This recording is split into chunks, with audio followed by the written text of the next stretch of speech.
Hoje irei falar sobre o Evangelho e as obsessões.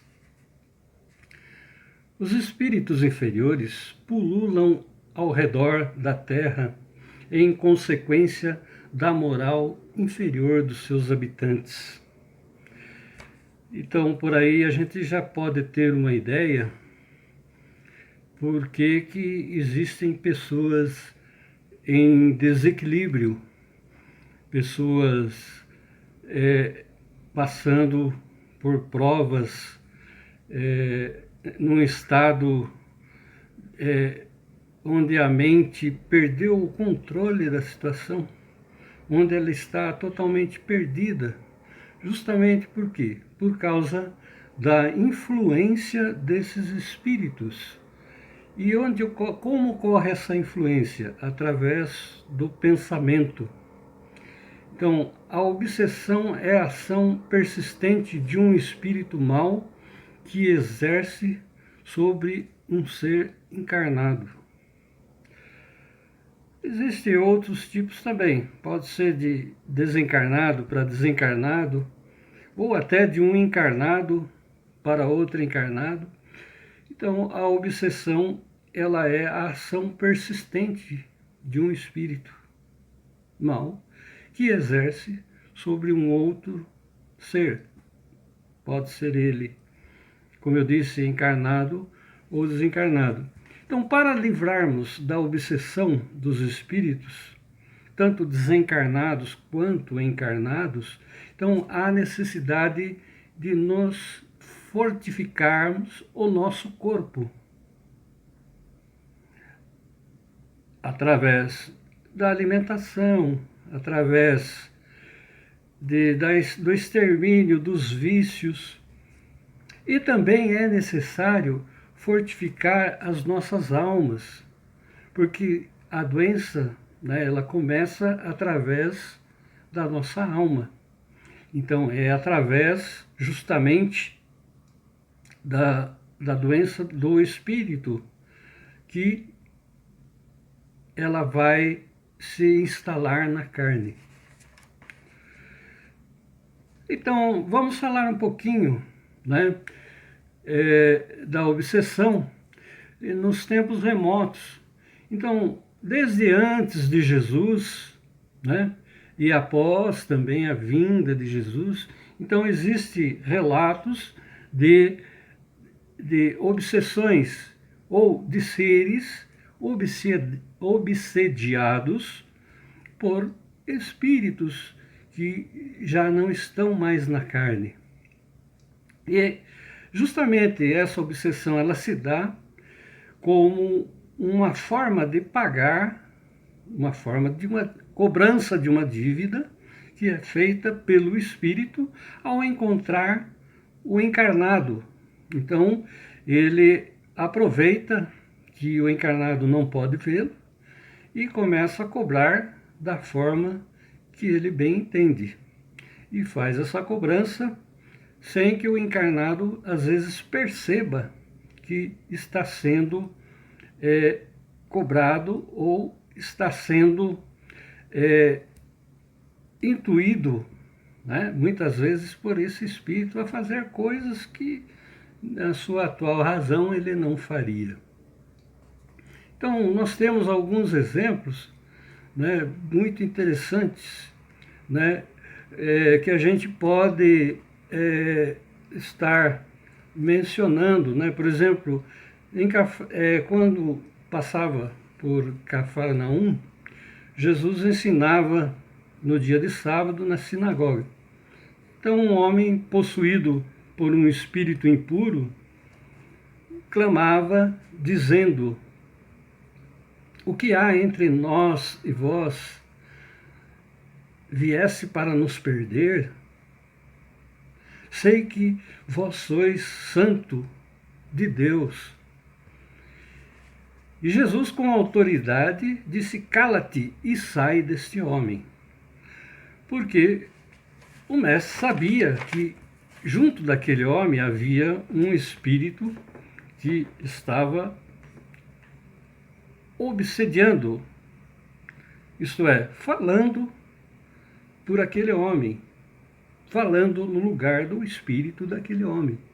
Então, como Jesus tinha uma superioridade moral sobre espíritos inferiores, então ele fala com voz firme, né, com autoridade, para que aquele espírito deixasse o corpo daquele homem.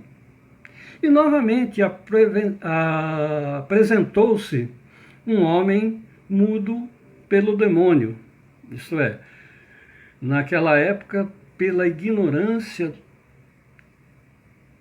daqueles homens.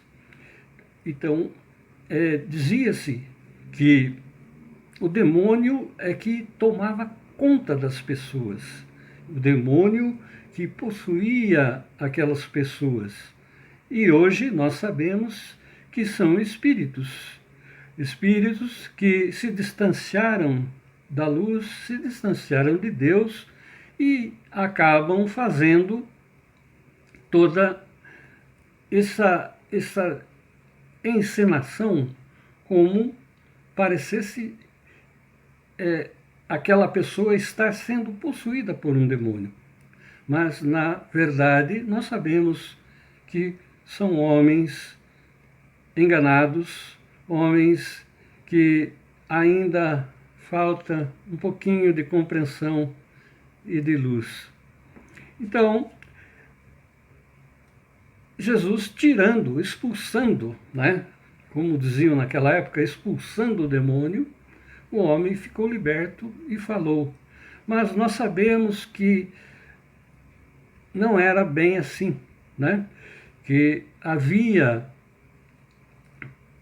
praticamente, né, um esclarecimento do espírito. Então, Jesus conversava com aquele espírito que se passava por demônio e explicava a situação que estava a acontecer e o que aconteceria com ele se ele permanecesse, né, atormentando aquele ser.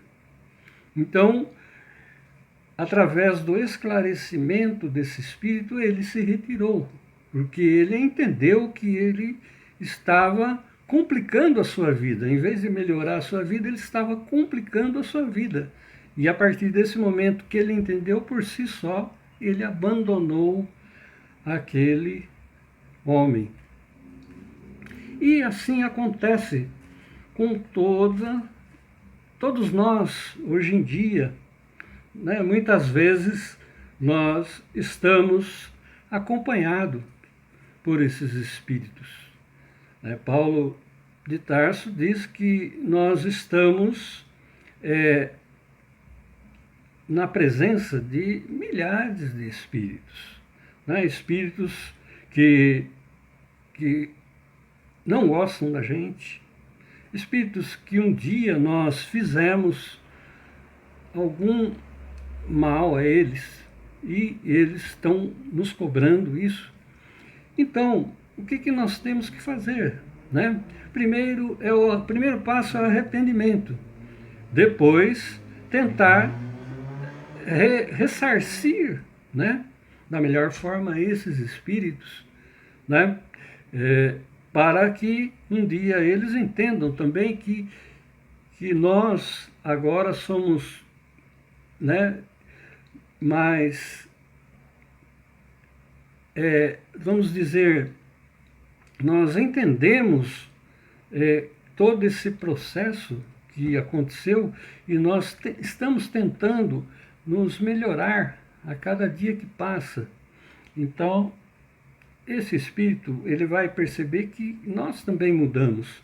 E ele precisa mudar porque ele precisa seguir o seu caminho, né? Ele precisa evoluir, seguir o processo de evolução.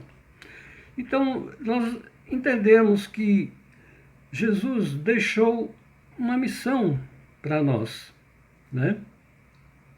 Que nós temos por obrigação de estarmos, né, ajudando aqueles que necessitam, seja na parte material, mas também na parte espiritual, que é justamente no auxílio de pessoas que estão em desequilíbrio e geralmente elas estão sendo obsediadas por algum tipo de espírito. E qual é a melhor forma de tratarmos, né? Então, inicialmente, é através da prece. A prece, ela faz com que nós nos sintamos melhor e que aquele espírito também perceba que nós estamos dispostos a um entendimento, a um refazimento da nossa amizade. Então, é importante que nós troquemos a inimizade pela amizade. Então, nós temos que tentar realmente fazer do inimigo o nosso amigo. Então, é através do arrependimento e é através da reparação da falta. Então, nós sabemos que também existe uma epidemia de obsessões. O que é essa epidemia de obsessões? São nuvens de espíritos maus que atacam uma determinada região do planeta. Exemplo, os possessos de Morzine, que foi uma cidade toda obsediada por espíritos maus. Então, nós temos vários casos de obsessão da filha de Jairo, da viúva de Naim, né? E são casos onde Jesus fez a desobsessão daqueles espíritos que ainda estavam cometendo o erro de perturbar aquelas pessoas. Então Jesus nos deixa a missão, né, de estarmos ajudando a essas pessoas que hoje em dia encontram nesse estado de obsessão, orientando, né, a frequentar os centros espíritas, né, a estar nas reuniões públicas, fazer o atendimento fraterno, estar tentando, né, solucionar esse problema que eles mesmos contraíram através do tempo. E é através desses passos, né, através da oração, através do Evangelho, que nós estaremos trabalhando para vencer a obsessão que é feita por esses espíritos, né? Então, nós sugerimos, né, que procurem realmente o apoio das casas espíritas, o apoio dos grupos espíritas para solucionar o problema da obsessão. Muita paz a todos.